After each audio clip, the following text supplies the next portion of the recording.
units per kilogram per day. So if you have insulin sensitive.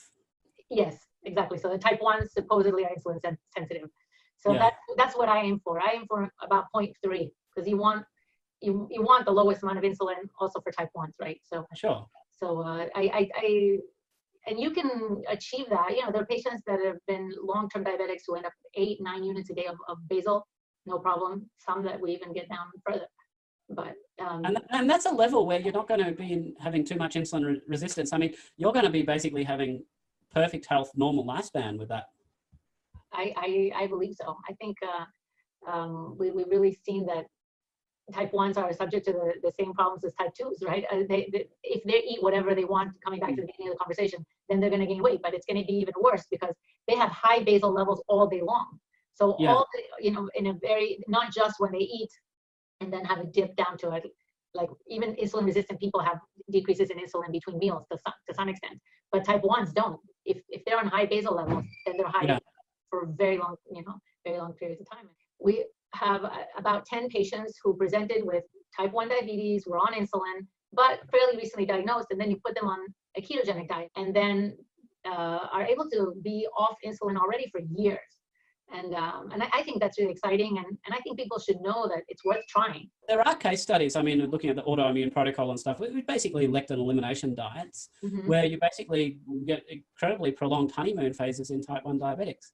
I check all of my type 2, and when I say type 2, every patient gets an antibody score. Okay. And frequently, these guys who are clear-cut type 2 diabetics are not clear-cut type 2 diabetics. They have, as you know, LADA, the latent autoimmune diabetes of childhood. Right. And I certainly believe that people with that autoimmune component, I don't think a ketogenic diet is optimal for them. I think you really need to go on a low lectin diet as well. And it just makes sense. I mean, if you've got, type 2, type phenotype of insulin resistance, and then you've got the type 1 stuff where your pancreas is being smashed by your immune system, And what do you see when you eliminate the lectins in this latter population? So just generally a much tighter glucose control. So some people on a ketogenic diet, they still struggle with their sugar controls. And there's something about going on a low lectin diet that then improves that significantly, even over and above what a low carb diet will. And we also know that wheat germ agglutinin and concavalinin and other lectins have actually been demonstrated to bind to insulin receptors and to stimulate de novo lipogenesis and have these other effects as well. So anywhere where you think that you might have a lectin problem, and I think there's no better suggestion of that than having antibodies, an autoimmune issue, cut out the lectins and see what happens. It's absolutely quite fascinating that, they've got studies where in animals admittedly, but when they give them lectins, they gain weight. Their sugar control worsens. They take the lectins away, things get better. I don't have a strong opinion on it. I know that a lot of people do, say that nose to tail and so on and so forth. I don't think you need to go chasing if you don't like it. I think there's plenty of people out there who are in great health who don't eat offal, who don't eat the odds and ends of the animal. And certainly if we have a look at the nutrient analysis of things, and you mentioned eggs, I mean, eggs is nature's multivitamin. As we said before, it's got a whole functioning organism that comes out of it. There can be nothing left wanting from a nutrient perspective from an egg yolk. So I think if you're having enough foods like that, the nutrient density of animal foods by and large is so much more than plant foods anyway. I don't think that you have to have liver, to top it up. And for me personally, I don't eat a lot of liver. I think I'm a little bit afraid of stopping all vegetables if you don't have internal organs. I think you need to complement that. But this is a common theme and what it really shows is that the level of indoctrination that we've had from these dietary guidelines that tell us that vegetables are an essentially healthy food. And if you actually sit down and you go and do a Google search and you say, okay, what nutrients are in vegetables? What nutrients are in vegetables that I can't get from meat? You're going to have a very short list because it's not going to have anything on it. So if you have a look for essential nutrients in veggies that you can't get from animal foods, there's none. There is literally none. So, I mean, but this is the problem. I mean, it's almost like a religious indoctrination. Once it's in your head, it's almost impossible to get out. We've been force-fed this notion that fruits and vegetables are incredibly healthy foods. Right. And But what about the soup broth? What is your feeling? Bone broth. I don't do that. I don't do that. So here's the thing about bone broth. If you've ever made a bone broth, you'll see all this sediment at the bottom. Yeah. Yeah. And most people I know won't drink that sediment. And that's where it's at. Where do you think all the minerals and everything is there? When they've actually, they do an analysis on a typical bone broth looking at the potassium and stuff like that, it's actually not that high. There's nothing particularly special about bone broth unless you're spooning in, that sediment at the bottom, which, just imagine just having a bit of crunchy gravel. Doesn't appeal to me. And I'm a bit of a hedonist. I eat what I feel like. I eat what I want. I eat what gives me pleasure. Mm-hmm. And I'll be honest, the thought of that doesn't fill me with joy. So you mentioned before that the ketogenic diet is a dehydrating diet. Yeah. So it's because in the kidneys, there's 4 transporters that tell the body to hold on to sodium, and they are all stimulated by insulin. You go on a ketogenic diet, that is a sodium wasting state. Your body loses sodium. You lose sodium, you lose volume, because sodium is what holds the water in it, what attracts the fluid. So that's how a ketogenic diet is a dehydrating diet. So if you're having a chicken broth, chicken soups or what have you, there's a lot of sodium in that. That is basically correcting a sodium deficiency that reliably occurs when people start a ketogenic diet until their kidneys figure it out. Yeah, no, of course. And but it's just amazing to see the result. I mean, it's just a before and after. There's something magical to this. It's not just adding salt to the meat or etc. There's I guess the combination of the fluid plus the salts, but there might be potassium in there as well. It might be a mix of electrolytes. If we have a look at some of the studies, so Steve Finney, when they did their studies on back in the 80s on people getting them on treadmill tests and stuff like that, they figured out unless they aggressively and specifically supplemented with sodium, their performance suffered dramatically. They were basically incapable of intense physical exercise if they didn't get enough sodium. Yeah. And we have some other studies that show things like potassium and phosphate, nitrogen, which is basically protein, studies that you can't do nowadays. So they had people on intravenous feedings, and they were monitoring their body compartments, their bone, their fat, and their muscle. And they said, what happens if we just completely eliminate sodium from their feeding? Let's see what happens. So stuff that you couldn't do nowadays. So what happened? So their ability to form muscle tissue dropped by 2/3. What happens when they took potassium out? Their ability to form muscle tissue dropped by about 100%. Whoa, okay. So these electrolytes and these other substances, they have we often pay lip service because we've heard it repeated, electrolytes are important. But when you actually ask people, why do you think electrolytes are important? They can't give you a good answer. They just know, very similar to what you've just said, when you have it, you just feel so much better. And I mean, it's because it's maintenance of intravascular volume. And if you're trying to build more tissue, we have these things called intracellular electrolytes, extracellular. We know that inside cells, you have a lot of potassium. So if you're going to be trying to form new cells, you better be providing the building blocks. This is the same theory as building bone. You can't build bone with calcium alone. You need protein. You can't build new cells of any sorts without all the required ingredients for inside that cell. That includes electrolytes. Right. And that's why giving sodium is good for building bone. So in the Women's Health Initiative study, they actually looked at sodium intake, and they found that a low sodium intake was significantly correlated with a higher risk of hip fracture. So how do I prescribe the diet? So that's different to what I do, because I'm very much I eat a lot of food that's probably got enough potassium in it. I put salt on, and I put a lot of salt on. If I was eating out, people look at me strange. And if I have too much salt, I figure my kidneys will sort it out. For my patients who are, if they're insulin resistant, we know that a lot of people are underdoing magnesium. So there's one study that looked at magnesium in athletes, and that we can't reliably assess body levels of magnesium on a blood test. That's the problem. And if we do it with the gold standard labeled urine studies and see what comes out in the urine, that's just incredibly time consuming and expensive. It's just not practical. But when they have done this type of expensive test in athletes, they found that at least 40% of athletes are actually deficient in magnesium. And magnesium supplementation has been shown to be beneficial with regards to insulin sensitivity and a bunch of other things. It's essential for over 300 reactions within the body. So magnesium is pretty high up there for what is often deficient and very low risk for actually supplementing with it. And it also has the other advantage that when you supplement with magnesium, you enhance the body's capacity to hold on to potassium. And that's good because giving potassium directly is fraught. So if you don't have enough potassium, you can have an arrhythmia, which is an electrical instability of your heart. If you have too much potassium, you can have an arrhythmia. Same problem. So this is why in Australia, you can't buy potassium over the counter. You have to respect potassium. Yeah, but the beauty is if you have more magnesium, you enhance your body's capacity to address the sodium, the potassium levels. So I remember when we used to work in the hospitals and we used to have people going into congestive cardiac failure, and we used to always try and get their MAG over 1 and their K over 4. I mean, there's very good evidence, K being potassium. That's just our units. Because we know that if I didn't drive up the magnesium level first, or at the same time, I knew I would always be chasing my tail, getting their potassium level into the nice zone.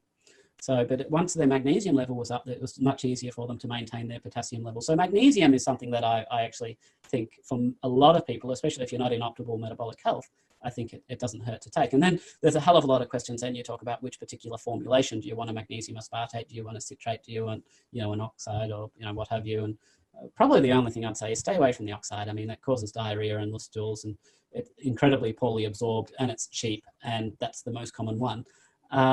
You can get one that's chelated with an amino acid, but the problem is the magnesium is very small. The amino acid is often very big. So the amount of what we call elemental magnesium that you get in these chelated formulations is actually very little. You can get something called magnesium citrate, which has much higher doses of magnesium. It's a little bit less diarrhea provoking than the magnesium oxide, but it still can cause it. But at the end of the day, that's probably the one I'll start people on now, just because it's cheaper and it's easier to get larger doses. And if you don't tolerate that, then it's reasonable to go to one of these other chelated ones. And I know a lot of people talk about, oh, I need to have 3 and 8, or I need to have aspartate or something like this because of the other benefit, or the orotate because of the extra benefit that you get from the amino acid that it's chelated with. But I've looked at a lot of that research and I've been pretty underwhelmed. In a nutshell, the problem with constipation is you're trying to pass something through a small hole, and fiber makes that something bigger. So how on earth did we think that making something bigger would make it easier to pass through our anal sphincter? And so if you think about it logically, like that, say, oh yes, but it might be the fluid retention.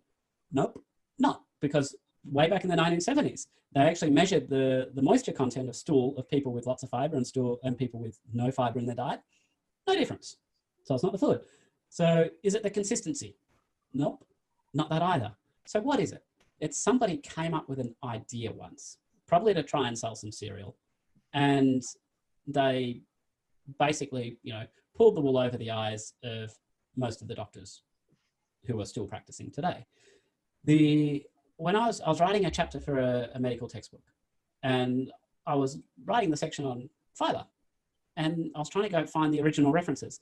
And I said, okay, well, this will be easy. Fiber, good for constipation. I just need to find the reference. I could find guidelines. I couldn't find an original study. So I looked at the studies they were citing, and they said, okay, fiber increases the size of the stool. And it's like, sure, we know that.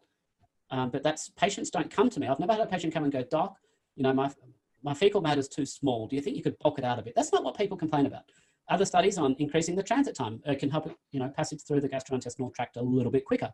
Again, I've never had anybody say, you know what, doc, I've got a 72-hour transit time at the moment. Do you think you could just speed it up a bit? Patients don't care. They care about pain. They care about bloating. They care about bleeding. They care about these things that cause them physical discomfort. So I wanted to, this is how we diagnose constipation, based on symptoms. So I went looking for the research, the science, based on the symptoms. And I couldn't find any randomized control trials. There was none. So what I could find, the best experimental study I could find, it was still an experimental design, and it had people who were on their normal, they had, I think it was 63 patients with idiopathic constipation, which basically means constipation of no known cause, which is what basically most people with constipation will be diagnosed with. We'll say, we don't know why you're constipated, but it's fine, it's normal. So these guys are already on a relatively high fiber diet on average. So some of them were put on a very high fiber diet. Some of them were put on a medium fiber diet. Some of them were put on a low fiber diet. And then they pulled a rabbit out of the hat. And then they put a bunch of them on a 0 fiber diet. So 41 of them actually ended up on a 0 fiber diet. So they had like these 5 symptoms of constipation. And every single participant on the 0 fiber diet had complete resolution in all 5 domains. Okay? But most commonly is cheese, dairy. So the beta-casein can be metabolized into an opiate-like compound in some people. And we know what the effects of opiates are on the gastrointestinal tract. It reduces gastric motility. So there's something about dairy in a subset of the population that seems to be constipation provoking. So if somebody's on a carnivore diet and they're having symptoms of constipation, cutting out dairy is the first thing to try. You can produce short-chain fatty acids from bacterial fermentation of fiber, and those short-chain fatty acids can be taken up to cells lining the colon, and those cells will then convert the short-chain fatty acid into a ketone that can be used for energy, and then that colonocyte with more energy can produce mucus and create a protective layer.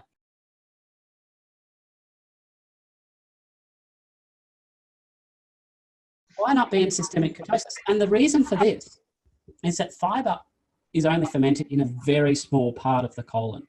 And where it's fermented and these short-chain fatty acids are produced, these short-chain fatty acids are only exposed to a very limited population of colonocytes lining the bowel. So if you've got pathology anywhere else in the bowel, then it's not going to do a lick of good. But if you're in systemic ketosis and had ketones going around your whole circulation, going around to the whole colon, the whole intestine, you'd be in a much, much better position. And then let's not overlook the fact that, you know, feeding bacteria the wrong things can be very dangerous. And we have no better evidence of this than something called Clostridium difficile, which can cause a condition called pseudomembranous colitis.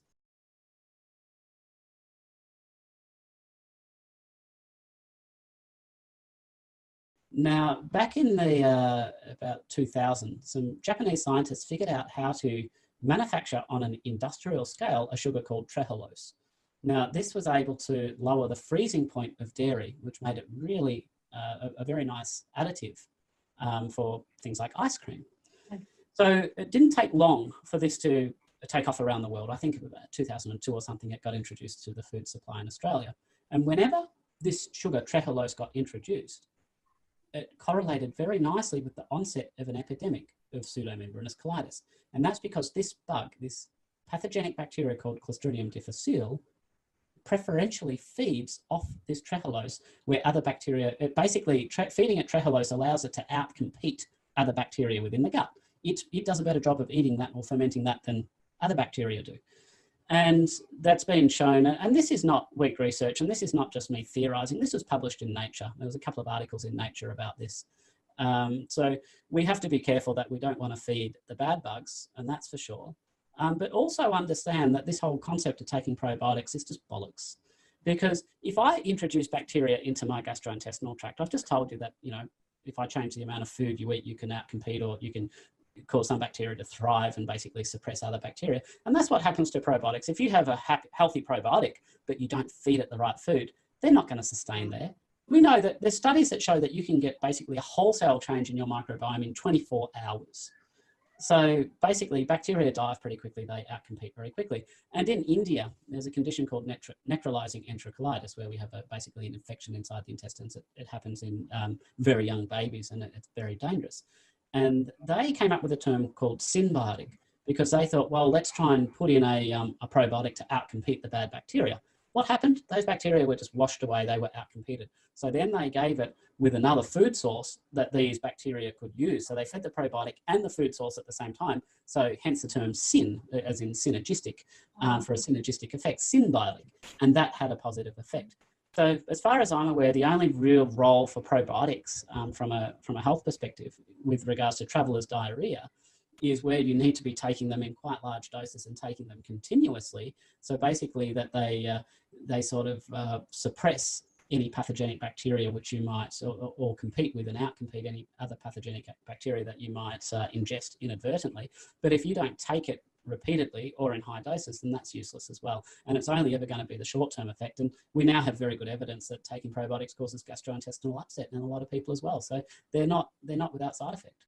So artificial sweeteners. So if we have a look at the polyol class, the sugar alcohol. So the first thing that a lot of people recognize is polyol. I've heard that somewhere before, and that's a P in FODMAPs. So you've heard about this fermentable oligosaccharide, disaccharide, monosaccharide, and polyol. These are things that are associated with irritable bowel syndrome.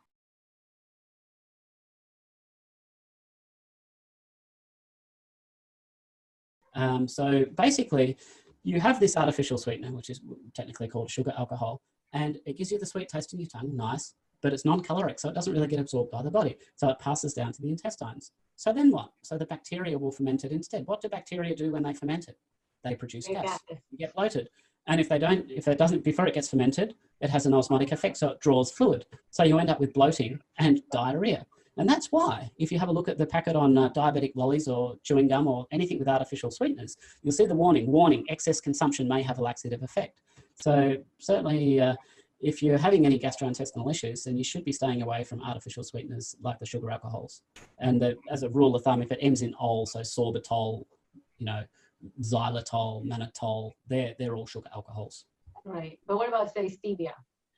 Is that something that you recommend? Look, the other problem with artificial sweeteners is addictive eating behaviors. So they stimulate the mesolimbic pathway. And basically, this is the pathway that rewards us for, we do something, we get this release of dopamine, we feel good, and it makes us want to repeat that behavior. The problem with artificial sweeteners is that they lead to an activation of this pathway as well. So if there's an eating behavior that you're trying to break, be it trying to overcome an addiction to sweet foods, then the continued consumption of even artificial sweeteners is going to be contributing to that.